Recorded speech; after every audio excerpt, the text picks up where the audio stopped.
get started as we have a lot to cover. Welcome to our first of 3 CROI report backs. As most of you know, it was an action-packed, fantastic CROI led by our own Dr. Diane Havler this year. And so we have not 2, but 3 CROI report backs, and very lucky to have a star-studded group that are sharing important studies from the conference. We'll start by having Dr. Peter Hunt cover comorbidities and aging, and followed by Dr. Henrich, who will cover cure. Dr. Hunt is a professor of medicine in the Division of Experimental Medicine here at UCSF, and is also our Associate Chief of Research within the Department of Medicine. He's an internationally renowned expert on inflammatory consequences of HIV, and so again, thrilled he'll be presenting on this subject. Dr. Henrich is also a professor of medicine in the same division, and is a similarly renowned leader in viral persistence, whether that be HIV, SARS-CoV-2, and others, and he will follow Dr. Hunt. We'll pause in the middle for questions for Dr. Hunt, so please feel free to raise your hand if you're in the room or put questions in the Q&A, and I will field them to you, Peter, after you're done. Thank you so much.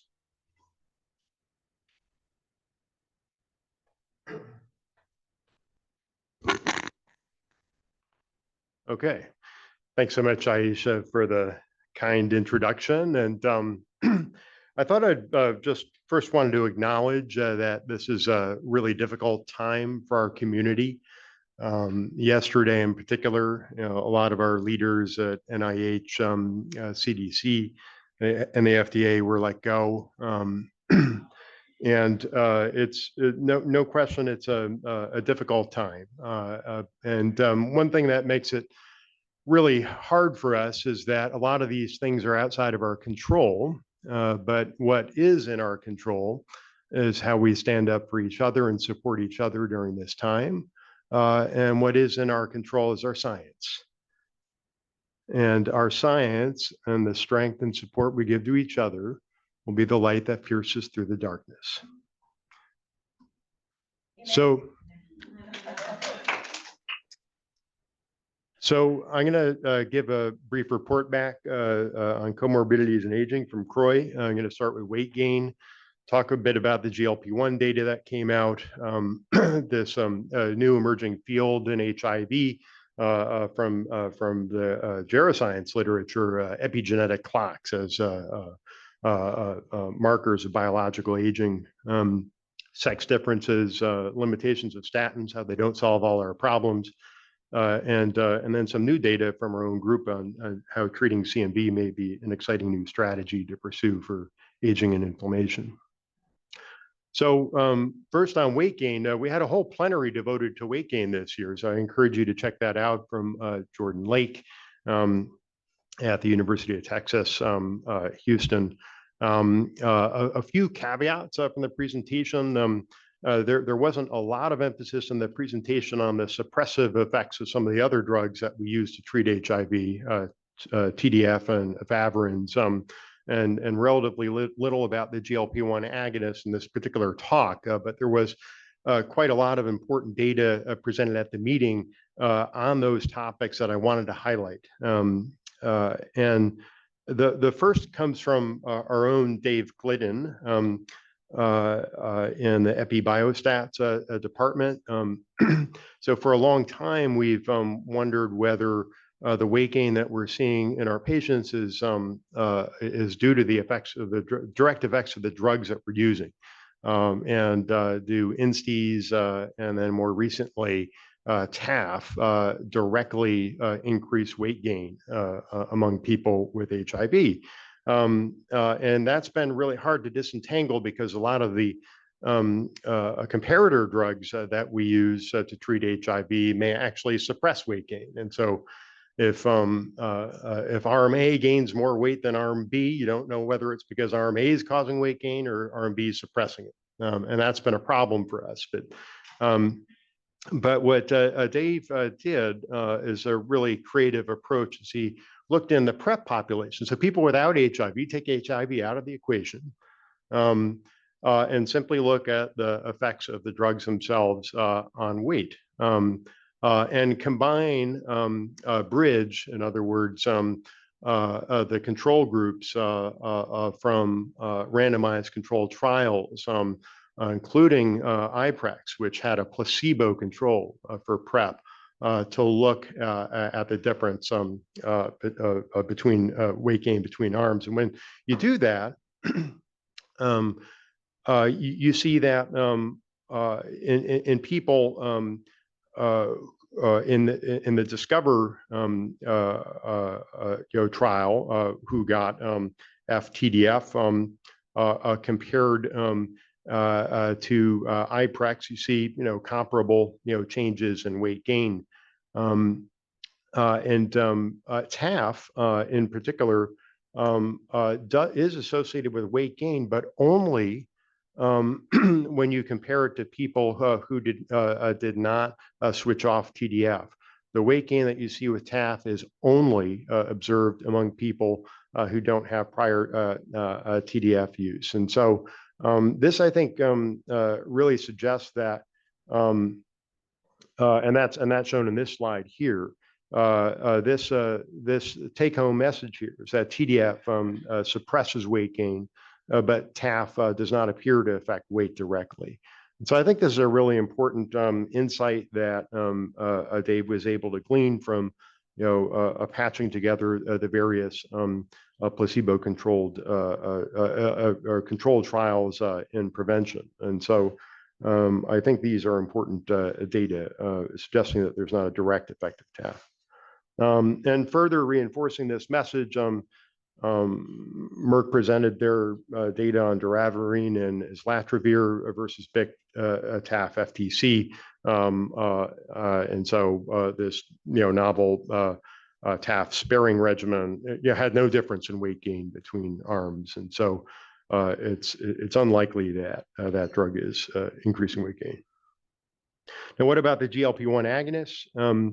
Well, they work really well while you take them, and so this is true in the general population. We know that when you stop GLP-1 agonists, a lot of the favorable cardiometabolic effects start to dissipate, and weight starts to come back. These are data from Grace McComsey's and Allison Ross Eckerd's study in Cleveland, and you see week 32 here is the final is the endpoint time point for the trial, and week 56 is 24 weeks after stopping the drug. They continue to follow participants, and you see that most people gain about half their weight back, and the same thing with abdominal fat, visceral abdominal fat, pericardial fat, and liver fat. There was some regression to where people started as well. So this works while you take it, but the effects don't seem to persist as much after you stop. And it feels like in the New York Times every week there's a new article about some new favorable health effect of GLP-1 agonists. Various different end organ diseases seem to be decreased, and there are more data along these lines in people with HIV at CROI, again from the same study by the McComsey group.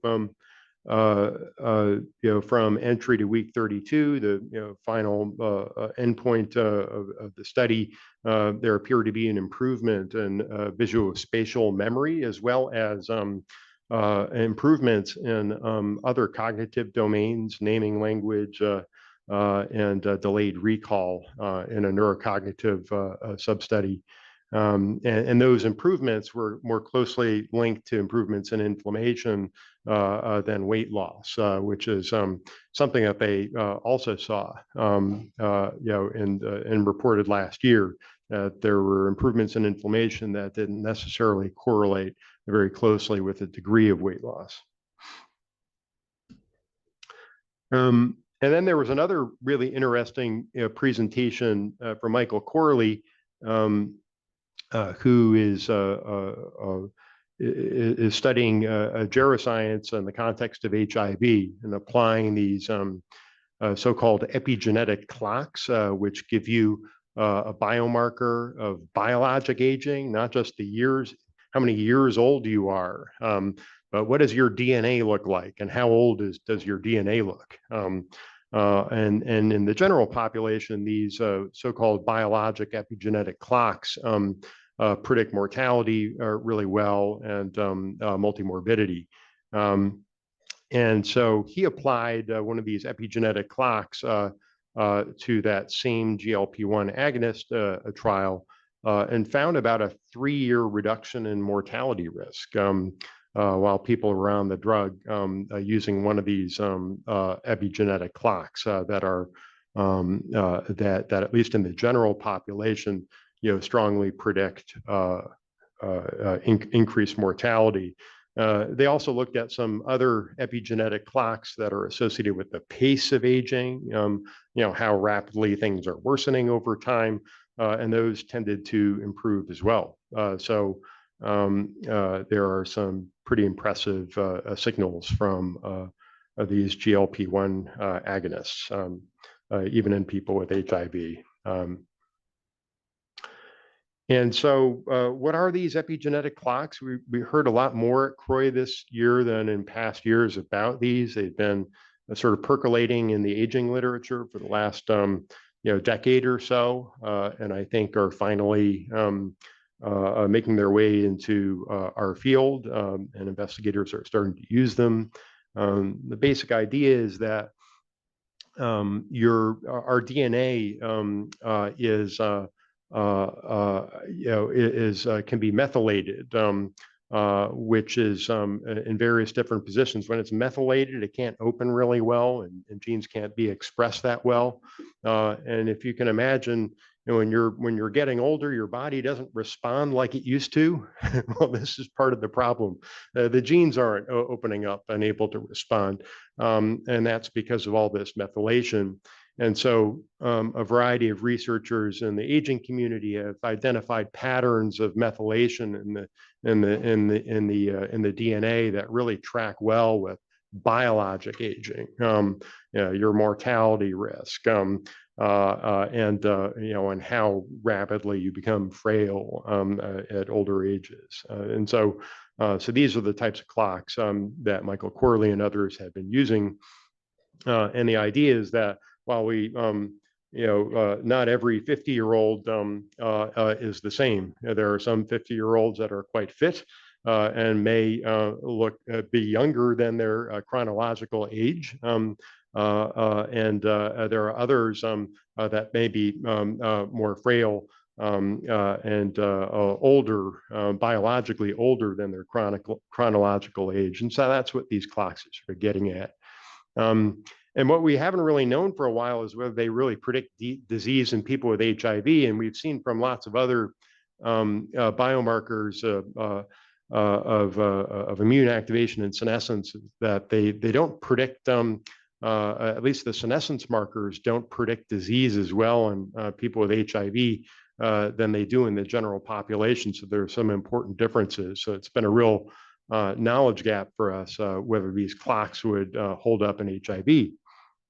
And so Jose Arribas's a group from Spain has been studying this, and this I think is a really important study. It's the first one in our field where a group has demonstrated that these epigenetic clocks predict serious non-AIDS events or death. And that's shown here, this grim age epigenetic clock. It's the same one that improved with the GLP-1 agonist, is associated with substantial reduction in the risk of serious non-AIDS events. And that was also true when you looked at the subcategory of non-AIDS cancer, which is the leading cause of death among people with HIV in the United States, second only to TB internationally. So some of the conditions that are particularly affecting people with HIV are actually being predicted by these clocks. Now, a lot of this is probably closely tied to inflammation and some of those other biomarkers that we've been studying for many years, and future research will help dissect out, how much of this is, driven by these epigenetic changes in the DNA versus inflammation, or are they all part of the same pathway? We'll hope to learn more about that in the coming years. I also wanted to touch on recent data from the START study. That was like several years ago. One of the important things that these investigators did is continued to follow the START trial participants. Again, that was a trial of people with early stage HIV who had a high CD4 count, over 500, randomized to immediate versus delayed therapy. It proved that early HIV treatment reduced the risk of not just AIDS events, but also non-AIDS events. They asked over time, once people go back on therapy, was there a cost of delaying therapy that persists in terms of cardiovascular events? And it turns out that there actually wasn't that much of a difference between arms. After they followed early on, maybe there's a suggestion that there were fewer cardiovascular events in the people who were randomized to immediate ART, but over time things caught up. And so I think this suggests to me that it's not all non-AIDS events are created equally. If you were to plot, the risk of tuberculosis, for example, or the risk of non-AIDS cancers, you may see a different thing.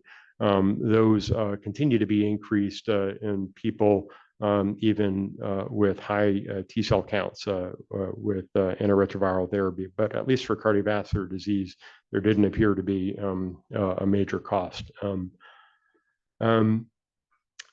That said, in the same study, there may be a substantial benefit of early ART in women. And if you look on the left, among men in the trial, this is MI, coronary revascularization, stroke, cardiovascular death. You can see that these look pretty comparable in terms of the event rates. In fact, somewhat even higher event rates in the immediate arm versus deferred, though not statistically significant.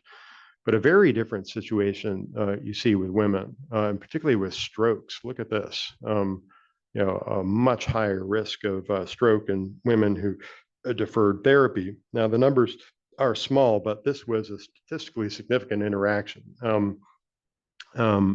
Where women really did tend to benefit to a greater degree by early ART than men. And the authors appropriately were cautious in their interpretation of this. But I asked them a question during the session because they said that, we didn't have an a priori hypothesis that women might benefit more than men with early ART. And I said, I beg to differ because I would have hypothesized that because women respond to HIV with more inflammation than men. And so suppressing the virus sooner in women is likely to have better effects on health. And I want to take just 1 second. I'm going to geek out for just 1 second because I have to explain this really cool biology. This is at least one of the potentially many reasons why women respond to HIV with more inflammation. TLR7, which is an innate sensor of viral RNAs, is actually encoded on the X chromosome. And so when men, they only get one copy. And so when they see a little bit of virus in a cell, they respond to it. Their TLR7 responds to it and has a moderate type 1 interferon response, an antiviral response. But in a female cell, you got 2 copies. And the really cool part about this is that normally genes on one copy of the X chromosome in female cells is silenced.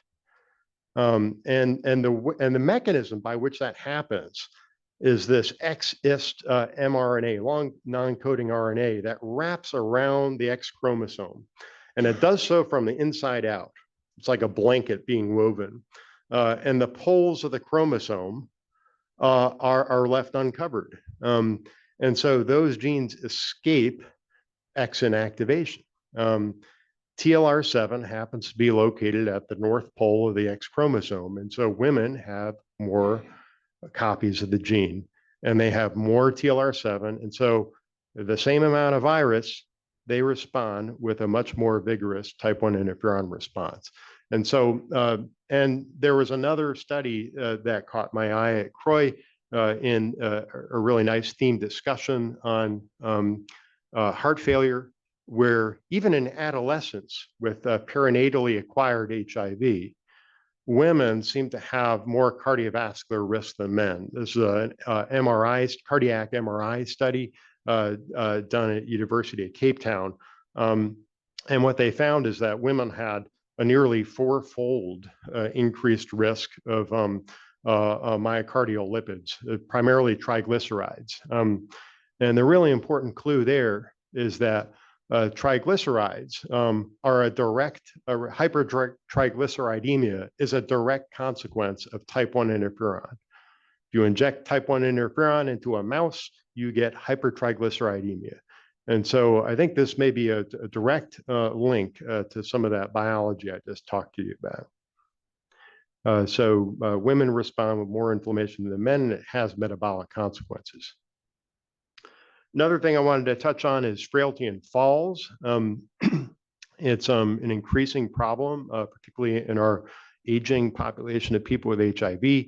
And this is a really nice modeling study done by our colleagues at Harvard, who modeled not just the predicted numbers of years that people with HIV are likely to live with frailty and increased falls and fall-related injuries, but also to quantify the years of life lost, as well as the economic burden of those effects.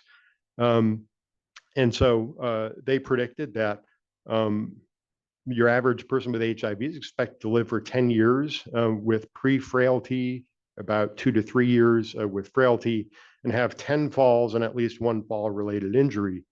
And among people with HIV with viral suppression in the United States, the costs in terms of years of life lost would be 34,000 lives lost from pre-frailty, 1.3 million years of life lost due to frailty.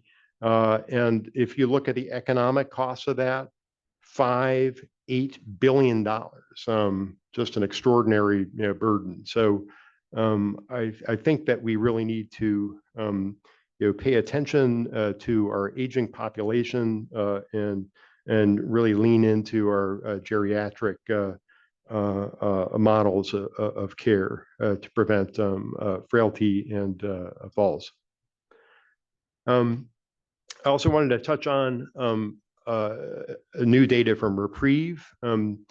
So the top line data reported out 2 years ago was how statins dramatically lowered the risk of atherosclerotic vascular disease events, and all that's great. But one of the things that we're coming to realize now is that statins don't solve all of our problems. Going into the Reprieve study, many of us had hoped that the anti-inflammatory effects of statins that have been observed in many prior studies might translate into a reduction of not just in heart disease risk, but in cancer risk and lots of other aging-related complications that are related to the inflammatory state. But we're not really seeing that. This is one sub-study from Reprieve. Of course, there were prior reports from observational studies in the general population that statins might worsen cognitive function. Thankfully, we didn't see that in Reprieve. There wasn't really much of an effect on worsening cognitive function, but we also didn't see improvement either. and a subgroup analysis, they saw that one of these markers might have improved in people who had impairment at baseline, but the amount of change was not clinically meaningful.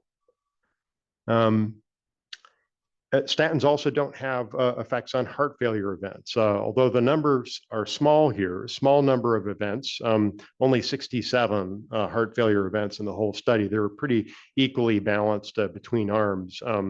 That's these two branches of the forest plot up here.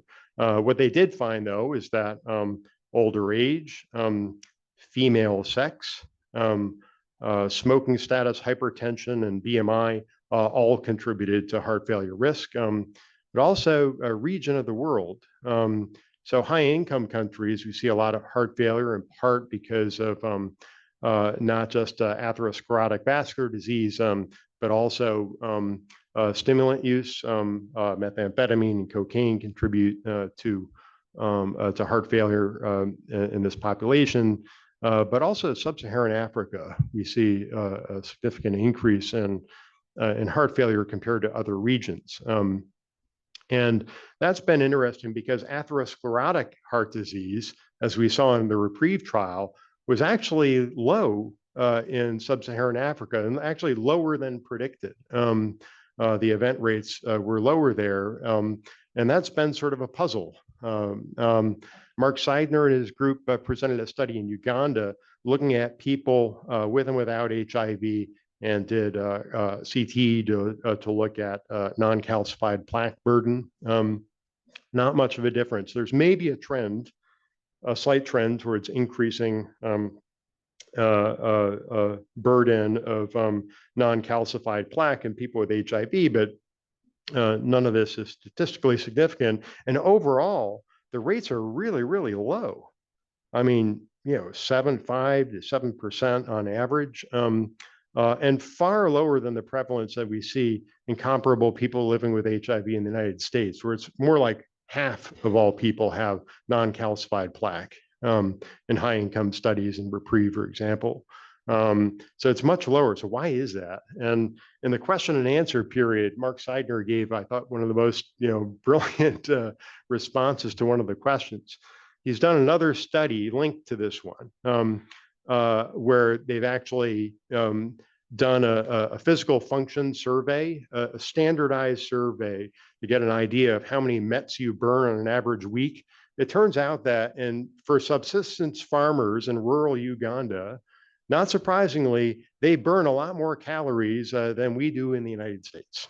A comparable study in San Diego using the exact same instrument as a comparator, relatively similar ages, 4 times more METs burned per week in this cohort in Uganda. So I think that's one of the missing pieces to the equation here, is that people are actually burning a lot more calories. Maybe one of the reasons we don't see as much atherosclerotic heart disease.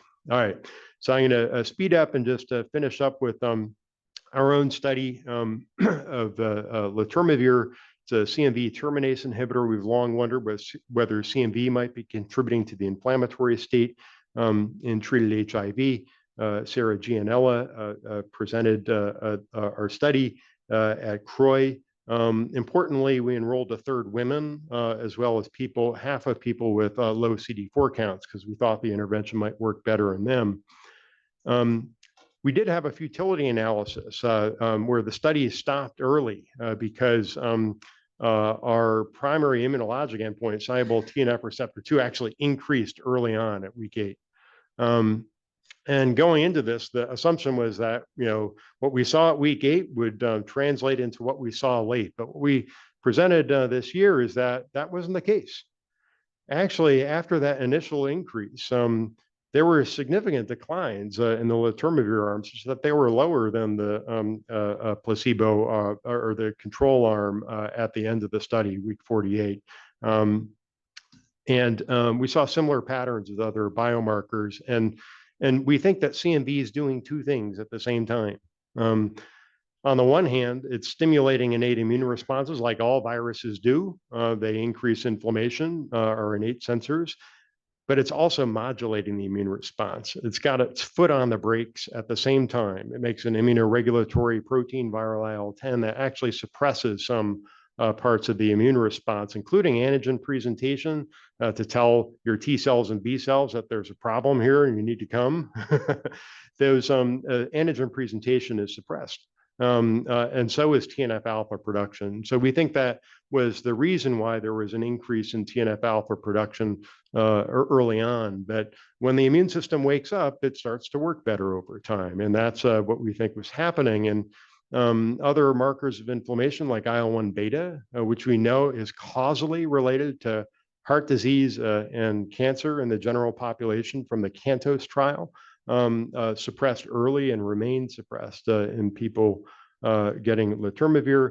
CD4 to CD8 ratio continued to increase over 48 weeks, highly significantly different between arms. And interestingly, we saw more improvement in women than men. Another virus. Women have a more robust inflammatory response to the virus than men. And the last thing that got us really excited was physical function. We did this chair rise test, which is a marker of leg strength, a measure of leg strength and physical function that's commonly used in frailty studies. That improved. Not only did it improve in the letermovir arm by about 2 seconds, which is comparable to an exercise intervention, which typically gets 2 to 3 seconds improvement per Christine Erlandson. It was highly correlated with a degree of immunologic improvement, even in the letermovir arm itself, which suggested to us that this is likely to be a real effect. So we're really excited about this. So how will this change my clinical practice? Switching off TAF for weight gain is probably not going to be helpful. GLP-1 agonists decrease weight and improve the number of outcomes in people with HIV with obesity and or cardiometabolic risk. It's important to recognize that women are at greater risk for HIV and inflammation-associated morbidity, particularly cardiovascular disease in men, and we need to redouble our prevention efforts in that population. Frailty and falls are increasingly problems for our patients, and a geriatric approach to care is important. While larger studies are needed, CMV has emerged as an exciting therapeutic target. So stay tuned on the next studies. So I'll stop and take questions. And quick. Thank you so much. Fantastic. Well, I'm gonna take one question from the room and one from online. Yeah, Monica.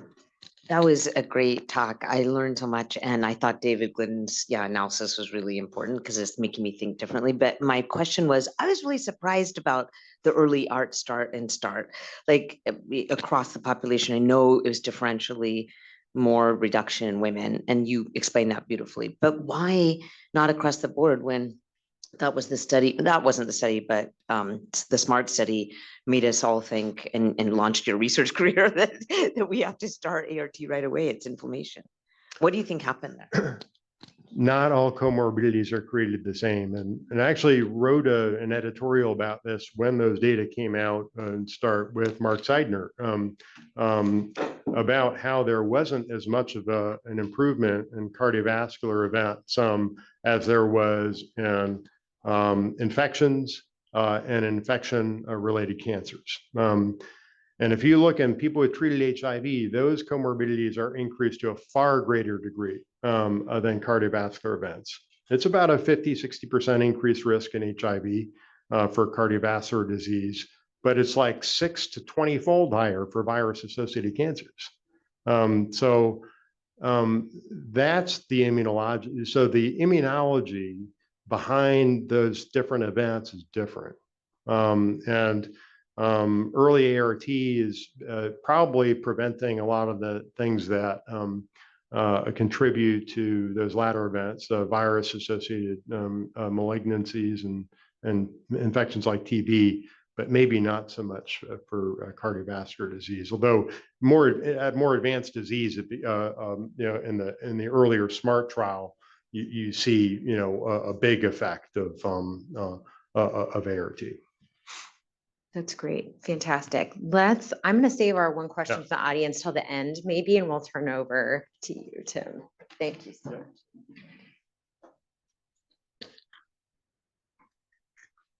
I almost wore the same shirt as Peter today, for real, and I'm glad I didn't because that would just been weird. So, I actually want to give Peter a plug that I actually thought that the Letermovir study, Peter and Sarah's study, was actually the most interesting thing at CROI, showing that viruses do not act alone; they act in concert with cells. Actually, to give us an unbrazen plug here as well, that we're now also in one of the NIH Human Virome Centers. So we're looking at how not just a single virus, but all viruses work together to impact human health over time. So just wanted to give a plug. And I thought actually it was actually the most interesting part of the meeting. I should say that CROI is usually my favorite conference. It was a little bit bittersweet, obviously, this year, as Peter had mentioned, everything going on. But I just want to plug Wisconsin yesterday and today, that there is hope and there's a light at the end of the tunnel, hopefully. So, I'm going to talk a little bit about the cure that's ongoing right now. And, you know, when I first was looking at the abstracts and kind of doing my preview of what was going to be shown, I thought, you know, yeah, it was okay. You know, there's stuff that we kind of expected to see. There wasn't anything earth shattering in terms of cure that would make the headlines and things like that. But if you take this out of context and you took the data that's being presented this year and did it 5 or 10 years ago, this would have been dramatic. I mean, this would have been all over the news. This would have been a huge thing. And so what that tells me is that we have making steady progress in HIV cure. So it's slow but sure. We're in the baby steps phase, but we are learning to walk. We are now on 2 feet, and I think that the momentum is there. So hopefully I can impart that today with some of the moderation as well. And just to show you from one of the plenaries, from Chris Breyer, that really, you know, there's now 50 million people still living with HIV across the world, and we urgently need a cure, especially as there have been brazen attacks on prevention and treatment, and it's just awful in all ways. I also stole several slides directly from Steve Deeks, so sorry, but thank you. So first I want to talk a bit about the tried and true, what we know does cure HIV, and that's allogeneic stem cell transplant, usually, but not always, with a delta 32 CCR5 donor, which is essentially donor cells that are not able to express CCR5, one of the major co-receptors for HIV. Of course, the Berlin patient, Timothy Ray Brown, was the first, but just showing now that there were now up to 9, at least 9. In fact, I know there's 10 or 11 just off the record, in the setting of people that have basically had a complete eradication or complete permanent remission in the setting of allogeneic stem cell transplant. Again, most with these delta 32 homozygous cells. One actually participant that with Steve from his slide deck, and I thought was actually very interesting, was this quote Chicago patient in which they underwent stem cell transplant. As you can see up on the right, and as usual, you know, with treatment, et cetera, goes down. But what was interesting, they actually did a brief ATI after transplant. And this person had virus that was only able to use CCR5 for entry. What they actually saw was a brief rebound. So they actually had up to almost 1,000 copies of HIV in the setting of an ATI after a stem cell transplant with, quote, 100% peripheral donor chimerism, which meaning when they look at the peripheral blood, all the immune cells are of donor origin, so have the delta 32 mutation. Interesting enough, a second ATI, which is currently ongoing, nothing has rebounded yet. So they're now in kind of a long-term remission phase. But the thought was that you can actually have rebound in this. And so the question was, what is going on? And I think that for me, what this suggests that there is still a pool of cells in tissues. If you talk to oncologists, you know that the peripheral chimerism doesn't equal tissue chimerism. And so there may have been a small pool of target cells, residual, that were left over from transplant that were able to support at least brief viral replication that may have then disappeared over time or have been killed off as well. So I'm not actually that surprised. You can actually find virus, these viral remnants in almost all of these people that have undergone stem cell transplant. But this was actually not at CROI, but it's not just delta 32 anymore, that there actually have been a couple reports, one published, one that's in the wings, of people that had allogeneic stem cell transplant, so fully myeloablative transplant, 100% chimerism, and have also achieved what we would consider a cure, even without those delta 32 stem cells. So what is going on? How is that possible? The thought is that if you can actually reduce the reservoir to about 6 logs, so 6 orders of magnitude lower, that it's actually possible that you do this. And what was interesting is that Allison Hill and I, about 8 or 9 years ago, actually modeled this. We predicted that about, you know, people that make it out to say 12 months or so, you know, a year out without rebound, that you actually have about a 5% chance of complete cure in that population if you can achieve this. It just, we didn't have enough people with transplant to actually see this phenomenon. And so I think that's what we're seeing now, is that there's a rare group of people that really do achieve such a low reservoir state or ablation of the reservoir, at least a replication competent reservoir, that you can achieve cure. So interesting, but of course, this is not scalable. You can't do this to people who don't have cancer, who don't need a stem cell transplant. So what's next? Like, what are the next steps? And so I thought one of the real interesting parts of HIV cure right now is actually gene and cell therapy. Can we learn from these types of transplants and scale this to people that essentially don't need a transplant or don't have cancer? Can you borrow pieces of this? So obviously one of the low-hanging fruits that's been ongoing for about 15 years now is reducing CCR5 expression on cells, because or for people that have a virus that's only able to use CCR5. And will that actually impact the reservoir? Could that lead to a potential cure? This is a trailblazer study, partly here with Steve at UCSF, but across a wider network, using zinc finger gene modification to target CCR5 expression. And they found that in people on suppressive ART, there really wasn't any change in the actual kind of reservoir levels, DNA levels, things like that. So, I mean, not surprising, there was no ATI or treatment interruption that would really kind of give a selective advantage for cells in the setting of active viral replication. It was interesting, though, they also gave cyclophosphamide, which is a chemotherapeutic agent that does not touch your hematopoietic stem cell compartment in the marrow, but it does reduce peripheral lymphocytes and peripheral mononuclear cells to a point where you kind of make room for these modified cells. So that was also a nice innovation here, although we didn't see much in the DNA. So this is another brazen plug for our own research agenda, but I had the opportunity to present the AMC 097 study with colleagues at UC Davis, with Joe Anderson in stem cell biology, as well as Merdad Abedi in oncology, hemonc. And what we did is actually take participants that needed autologous stem cell transplant. So where they go undergo mild ablative chemotherapy and then receive their own stem cells back for cancer, usually lymphomas. But instead of just editing the CCR5, we actually took those CD34 stem cells, so they can differentiate to all different types of monocytes, lymphocytes, et cetera, and did a triple whammy. So used an interfering RNA to reduce CCR5 expression, but also introduced a macaque, a monkey restriction factor into the human genome of these stem cells that prevents viral uncoating, a TRIM5 alpha, and subsequent reverse transcription. And we also had a small RNA that interfered with transcriptional reactivation. So we kind of triple knockout. So really try to target this as well. And what we saw is that people on ART after transplant actually had, because these were stem cells that were modified, have about 40%, 26%, 4%. So there's actually quite a bit of persistence of engraftment over years after stem cell transplant of these modified cells. We did do a treatment interruption. One of the participants so far, they did rebound, but before that rebound, we saw a rapid expansion of these modified cells, suggesting that they are protected from infection. Mandy Buck, grad student in my lab, actually designed a single cell assay to look at this and found that there's about a 75% protection of these modified cells in vivo. So probably not enough to cure HIV, but we're kind of, again, baby steps as we work our way up. So I thought this was really cool. These are MTAVs. These are T cell receptor bispecific molecules. So, you know, normally when we think about how the immune system targets HIV infected cells, a T cell receptor has to be specific for the antigen, the HIV or viral antigen that's being presented on a cell, for it to engage a co-receptor, cytotoxic, et cetera. And you really need this to happen. When you do, for example, CAR T cell therapy, you can engineer T cells that recognize HIV antigens. So that's really cool as well. But these are usually a limited pool. So you can inject the CAR Ts. You're not going to get 100% CAR T. Chimerism, you know, when we look at HIV immunity, unlike CMV, which could be 20% of your CD8 T cells, it's actually quite low in the setting of HIV. But what this does is this is a little molecule that binds to the, you know, the antigen of HIV that's being presented on the surface of a cell, and binds to any CD8 cell that happens to be in the area, or any CD4, actually any T cell that's actually in the area. This will bind and bring together. And so what that does is essentially recruits all of your T cells to a specific antigen presenting type of cell, in this case, HIV antigens.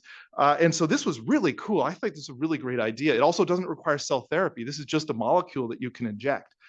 And this is just their overview. But what they saw was there actually was a reduction in DNA and HIV RNA as well within the cells. And this is actually really hard to get with a curative study. So this looks modest, and this is modest. This is not going to cure anybody in its current form, but it certainly looks very promising. And when you looked at the higher doses, this is time to rebound on the bottom with the plasma viremia on the left. You actually can see that, again, there's no control group here, but there may be people that are able to kind of go longer or achieve this semi post-intervention control state using this type of immunotherapy. So really cool. But for those of you who from the 80s, where's the control group? Like this is a common problem that we're now experiencing throughout the cure study, that many times it's difficult to have a control group, either because we're giving a toxic therapy, or we're doing a lot of invasive monitoring, or we're doing a treatment interruption. So it's hard to offer that to people without offering them something as well that's real, or at least potentially has benefit. But I'm going to say that going forward, we're really going to need these control groups, as you'll see. So you can modify cells, you can do stem cell transplant. Well, what about if you can stimulate the immune system? So rather than just bringing them together or making them resistant to HIV infection, can you actually stimulate those CD8 T cells, those natural killer cells, to really go after HIV infection? This is a report from super agonist IL-15, which really kind of revs up cytotoxic T cells and NK cells into a pro-killing state. I like to call these the no pain, no gain studies, because when you give these types of interleukins, they actually cause a brief amount of inflammation that can be very uncomfortable for people. It's like having an acute viral illness all at one time, and you get really bad injection site reactions, and lymph nodes can flare up, and it's transient and it's not dangerous, but it certainly isn't without discomfort.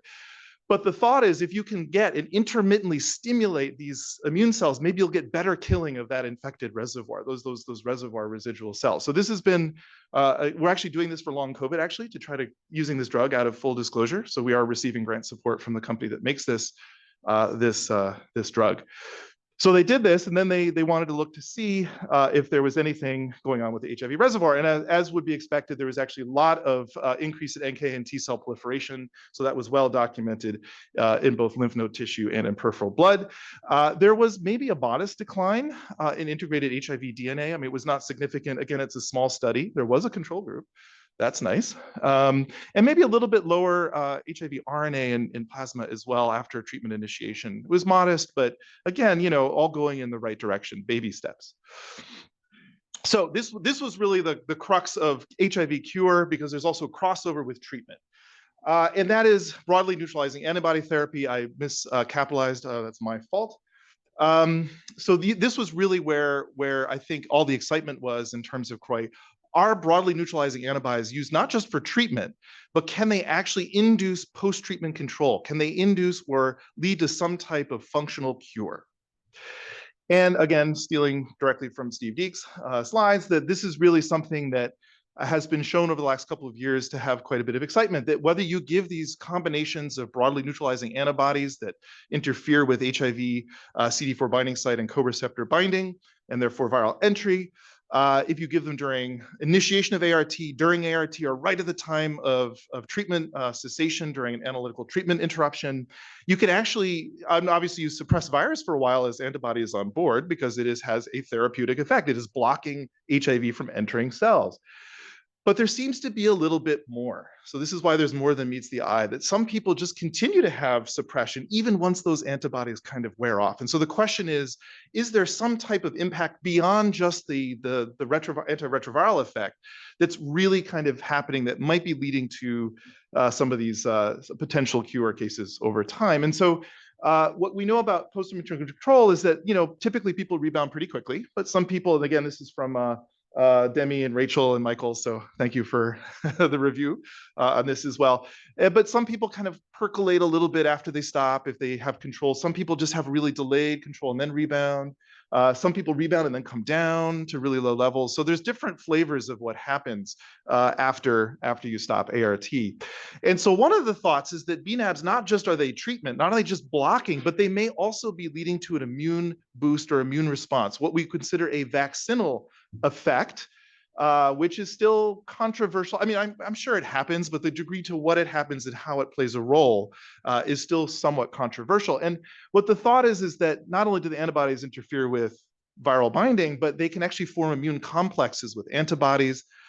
These can, through non-specific FC receptor engagement, actually trigger things like dendritic cells or other antigen-presenting cells, immune-stimulating cells, myeloid cells, et cetera, which can therefore potentially prime or enhance both CD8 T cell and also in NK cells as well, potentially as well. And it's also known, we know from SARS-CoV-2, for example, that these complexes can actually use the non-specific FC part of the antibody to enter macrophages and actually can trigger inflammasome activation and inflammation as well. So whether there could be an inflammatory component as well is also of interest. So is there is this happening in these BNAB studies? Well, we still don't know for sure exactly what's happening. I could say that everybody was really, really, really excited about the Rio study. I mean, we've been hearing about this for years and year and a half. They're like, oh, there's all these great results of what's going to happen. And maybe people are being cured with using the combination of two BNABs, basically right at the time of treatment withdrawal in people that were treated early during infection. So early treated folks, give them some BNABs. And what they did was they did have a control group.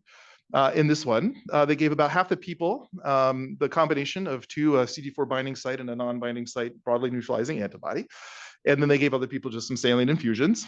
But for the people who suppressed over 20 weeks, which by the way, in 20 weeks, you still have therapeutic antibody on board. Like these things have half-lives of months.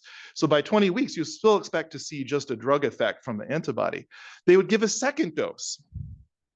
So that if you responded, they would give you a second dose. So clearly most of the people who got the actual antibody were going to get the second dose.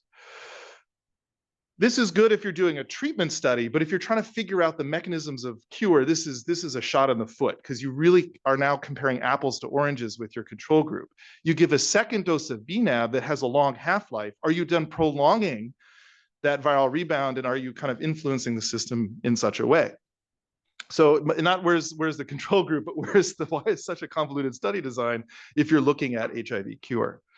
So what they found, not surprisingly, within 20 weeks, people who got antibody tended to control virus because they still have antibody on board and it should be working. And the people that didn't usually had resistance to one or more of the antibodies. But as you can see, people without antibody, most of them just rebound. And so they saw three different patterns: people that rebounded right away, people that kind of sputtered, like up and down, like this post-treatment control, and then people that really didn't rebound at all. So it's just kind of breaking it into three different phenotypes that they saw. Obviously, most of the people here, the 24%, received antibodies, but also received a second antibody dose 20 weeks later. So the question is, this far out, even up to 96 weeks, are there still antibody on board, right? So is it just a drug effect? So they actually looked at PK in the blood, and Amelia Deichmann here in the DRU is going to be doing a deeper dive in tissues with them going forward. But looking at this is that, over time, up to this kind of 80, 90 week period, that they're thinking that most of the people have low enough antibody levels at that time that it's probably not treatment. Although I don't know if this is definitive data. You could still have some antiviral effect from this amount of antibody on board. There could be more in the tissues, et cetera. So more details to come. What was interesting, though, is that T cell function seemed to improve in people that were suppressed with the BNABs. So if you suppress that virus with a monoclonal, you tended to have better CD8 proliferation. You had better HIV-specific immune response, CD4 gag response, also activation induced from peptide pools seemed to increase in people that remained aviremic over time. But the question is, we know that suppressing virus improves immune function. So is this chicken egg? Is this because our immune system is getting better because we've suppressed our virus? Or is this the improved immune system suppressing the virus? And so that's the big questions that are still yet to be answered.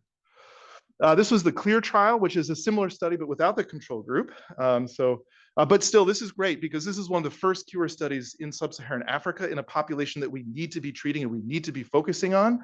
And they found a similar, even without the control group, they found a similar phenomenon that if you give these BNABs before ATI, that you see a delay in some people, and some people develop this kind of smoldering up and down post-intervention control phenotype. So again, what is driving this? Is this antibody? Is this something else? So Rachel gave a great seminar at one of the meetings, like wonderful talk, by the way, best one in the session, really highlighting what is happening during viral rebound? What are these immune responses? And so she really went to kind of do a deep dive on what these mechanisms are. And what she highlighted is some of the work that she and Michael and Steve have done with the AMFAR study here, which is giving a vaccine plus a TLR agonist plus BNAbs, which probably did most of the work, and showed that proliferation of CD8 T cells seemed to correlate with people that basically established post-intervention control. But what was interesting is that those were there before ATI. So after you gave all this stuff, all the study drugs, but before ATI. So you could actually say this better capacity for CD8 T cells to proliferate were really associated with post-interventional control. So the CD8s are doing something, right? They're doing something. Where's the vaccinal effect? I don't know. So we're going to look. This was a study by David Collins and Bruce Walker and Michelle Nussenswag, and really was looking at the CLEAR and TITAN trials. These are prior BNAb trials that incorporate an ATI. And what they found was that again, post-intervention control was actually associated with like an enhanced HIV specific CD8 T cell response. So they saw like, you have like this stemness or this ability for these CD8s to kind of persist and proliferate and transform. There's something about a better T cell repertoire, a better T cell response that again is associated with post-intermittent control. But what is going on? And what they've modeled was very interesting. They make the argument that there actually may be, and I think this may be very valid, that people are destined to be post-intervention controllers even before that intervention. So what we're seeing in those people that are able to become a post-treatment control may have been set to be a post-intervention controller even before they underwent the study, which means that in any normal situation, their immune system would not be able to control the virus. But if you gave it a little bit of a running start during ATI, maybe they would be able to control virus. So for example, if you have better CD8 T cell responses and you delay rebound using antibodies, like you kind of slowly let that virus come back, then maybe you can actually hijack, and those T cells have an opportunity to actually do what they want to do, which is kill infected cells. Whereas people that don't have those are not going to be able to do that. And so what we're seeing in these antibody studies is not necessarily a vaccinal effect alone, but these may be people that have better CD8 T cells to start with, but you kind of give them the room and the space to proliferate and respond to this rebound in the setting of BNAbs. So that's also a potential that's going on. Or it's potentially it's ongoing as well. So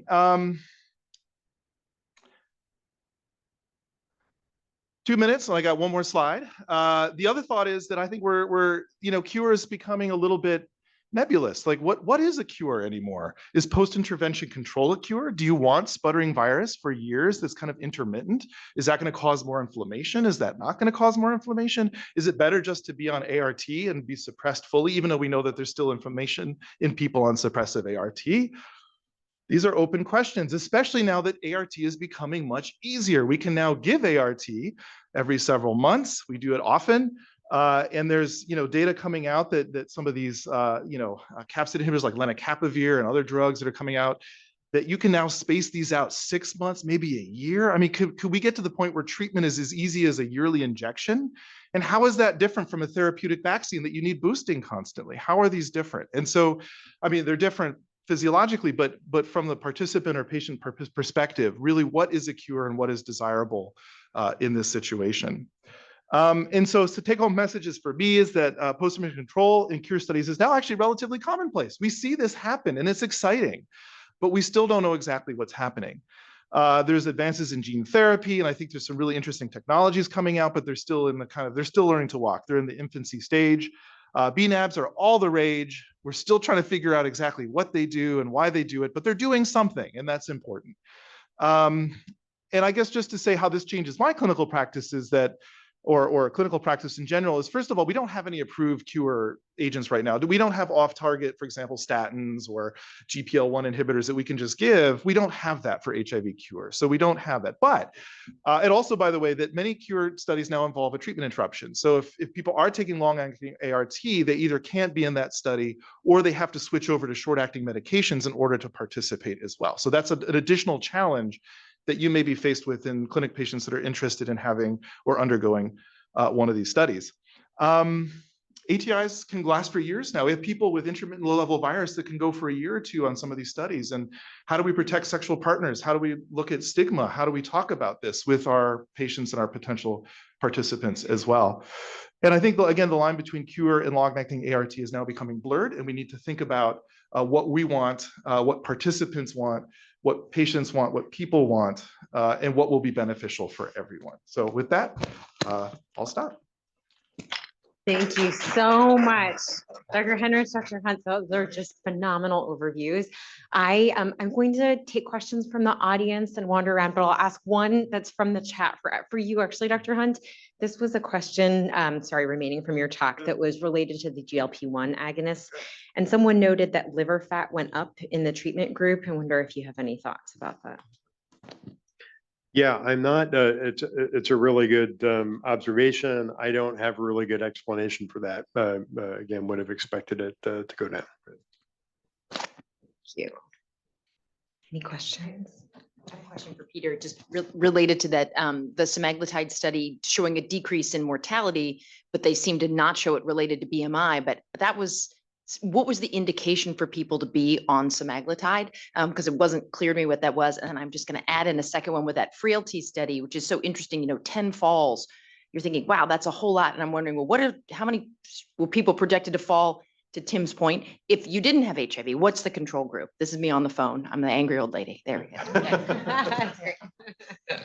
Yeah, so on the second part was the falls, and frailty is increased in people with HIV, particularly people who start at later disease stages. I'm not sure what the background fall rate is. I anticipate it's higher. I know Meredith Green did some studies of Ward 86 several years ago and seemed to be higher than would be predicted by age. And then your first question was about the why were people on semaglutide? That was a research study. So that was people with all comers. Yeah, so those are people who had metabolic. They did have they were overweight at baseline, so and had some metabolic risk, but without diabetes. And they didn't seem to be the mediator for. Yeah, and so the point is that there are these improvements in inflammation that they've reported before that don't seem to be directly correlated with the degree of weight loss. No one really knows how that works. I still suspect it has something to do with where the fat is and whether it's visceral, et cetera. But no one really understands that yet. But there are all these other beneficial effects of these GLP-1 agonists that we haven't quite fully understood. They must have lost weight, and losing weight. Well, they did lose weight. They did lose weight. Yeah. Which may explain mortality. Yeah. Oh, yeah. We need a question for Tim. Okay. Yeah. Thank you both. Phenomenal. Just, you're the master of the imaging now and cure. And can you just comment one thing about anything at CROI with imaging and cure, and where are we?